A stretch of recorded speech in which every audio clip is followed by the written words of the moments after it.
for Courtenay-Alberni. Thank you, Madam Speaker. First, I want to thank my colleague for his speech. Madam Speaker, I was talking to Jackie Ryan, who owns Jackie's Aesthetics in Port Alberni. She's a constituent of mine. She's self-employed, and her home-based business has struggled immensely since the beginning of the pandemic. First, she closed her doors to protect public health. Now she's down 50% because of people are afraid right now to get out into the community. And Jackie, like many other Canadians, turned to CERB to help pay back the bills and support. She wouldn't have been able to buy food or support her children and deal with her prescription medications. But now the government, the Liberals, are telling Jackie she needs to pay the CERB back, which she can't do.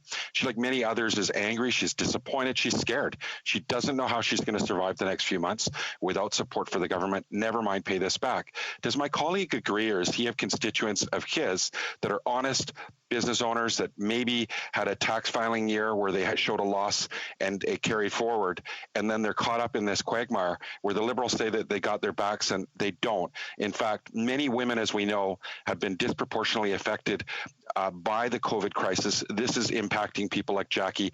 Does he agree that the government should back off and not be asking people like Jackie to pay back the government for supports they promised them?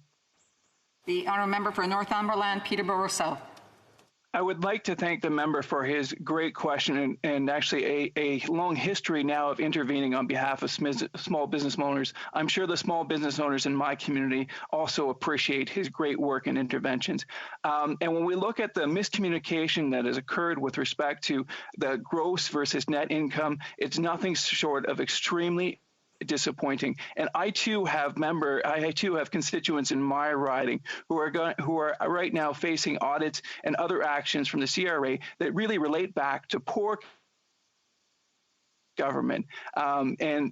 And in fact, right now we have constituents of mine who are collecting the CRB, but instead of the government, and the government has audited them, instead of saying, okay, well, you provide the proof and we'll continue to pay, they're actually cutting off the payments before people are continuing to receive the CRB. These people who are, just like Jackie, I have many thousands of Jackies in our riding who are struggling to get by, but are having their benefits cut off because this government is lacking compassion.